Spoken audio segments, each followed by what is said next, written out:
després, l'Anna Prats, que és llicenciada en Psicologia i màster en Neuropsicologia Clínica, que està treballant com a neuropsicòloga a la unitat de Parkinson i ens presentarà la investigació sobre l'entrenament cognitiu amb la malaltia de Parkinson, un entrenament neuropsicològic amb la malaltia de Parkinson, que és un dels 4 estudis que existeixen sobre intervenció cognitiva en aquesta malaltia neurodegenerativa. En los próximos 15 minutos lo que voy a hacer va a ser repasar los trabajos que se han hecho sobre entrenamiento cognitivo en la enfermedad de Parkinson.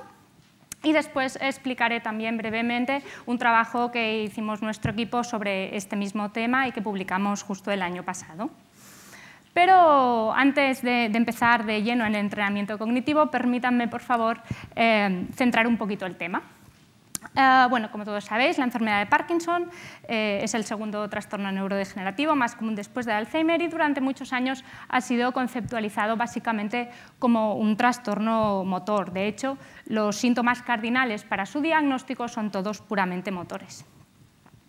Sin embargo, como todos sabéis, la enfermedad de Parkinson cursa con una gran variedad de síntomas no motores, entre los cuales están los trastornos cognitivos y, como dice este Lancet Neurology del 2009 y muchos otros artículos, pues estos síntomas no motores pues son comunes, son importantes son determinantes para la calidad de vida y han sido básicamente olvidados de la práctica clínica en la enfermedad de Parkinson. Es decir, que en la enfermedad de Parkinson todo el manejo clínico ha ido básicamente dirigido a tratar todo lo que son los trastornos motores, mientras que el resto de síntomas pues, bueno, han sido básicamente olvidados hasta estos últimos años. Ya centrándonos en los trastornos cognitivos, pues bueno, a ver, ya hace muchos años que se sabe que hay trastornos cognitivos en la enfermedad de Parkinson. De hecho, los primeros datos datan de mediados del siglo XIX. Además, están reconocidos como un síntoma frecuente en la enfermedad y la prevalencia es muy elevada. La prevalencia de demencia se sitúa cerca del 30% y es 6 veces mayor que en la población general. Además, en los estudios longitudinales a 20 años desde el diagnóstico, sitúan más o menos que el 83% de los supervivientes se demencian. Además, un número elevado de personas con Parkinson sin demencia también presentan deterioro cognitivo leve. Hay mucha variedad entre los estudios, ¿vale? Aproximadamente se acepta que está sobre el 30%, aunque bueno, seguramente esto se modificará un poco porque bueno, hasta hace 2 meses no teníamos criterios específicos, entonces cada grupo pues, utilizaba el suyo. A pesar de esto que hemos mostrado, a pesar de la prevalencia y de la, bueno, como todos sabéis, la fuerte implicación que tienen los trastornos cognitivos en el manejo clínico de un paciente, pues, como hemos dicho antes, pues los trastornos, su manejo clínico, su tratamiento ha sido olvidado. Prueba de ello es este Lancet Neurology del 2004 que decía demencia en Parkinson común y tratable. Estamos hablando del 2004, ¿de acuerdo?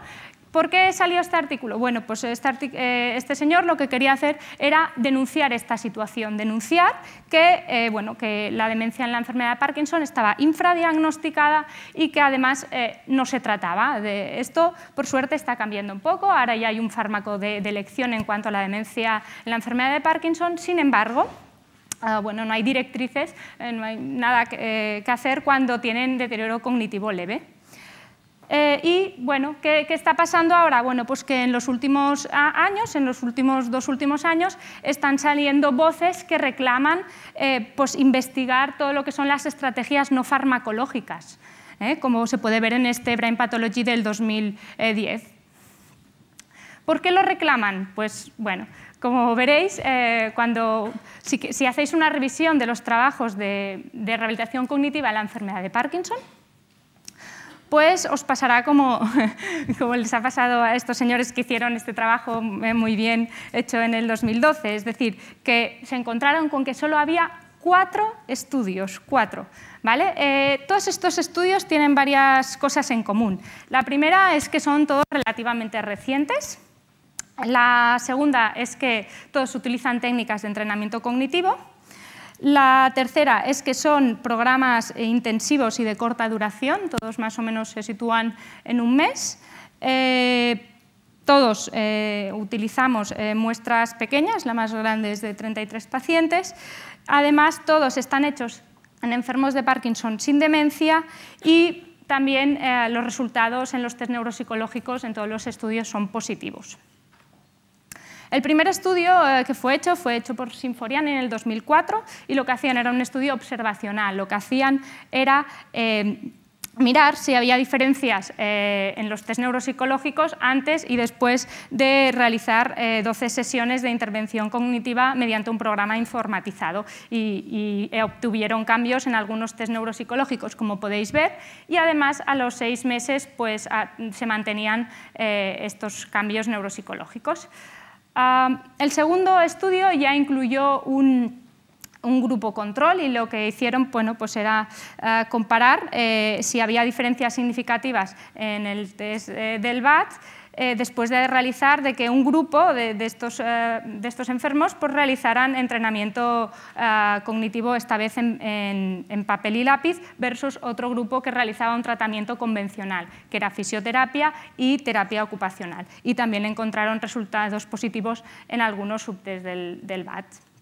El tercer estudio es un estudio puramente exploratorio que es del 2011 con 14 pacientes, pero tiene, bueno, la gracia del estudio es que lo que miraron es que si un programa tan conocido como la Attention Process Training era aplicable en enfermos de Parkinson. Los enfermos de Parkinson, bueno, uno de los problemas que tienen es que se fatigan bastante, ¿no? Entonces, bueno, miraron a ver en términos de fatiga, de progreso y también pues si les gustaba o no, si se divertían o no, pues si era aplicable, y vieron que sí que era aplicable.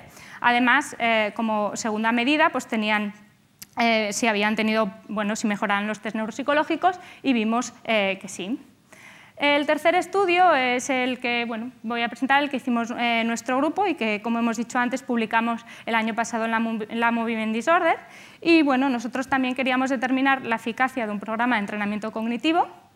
Y lo hicimos pues, con un estudio controlado o aleatorizado, con evaluadores ciegos, con un grupo homogéneo de enfermos de Parkinson y sin demencia, con un programa intensivo y sistematizado, y después hicimos una evaluación neuropsicológica muy amplia que además también incluía test funcionales y de calidad de vida.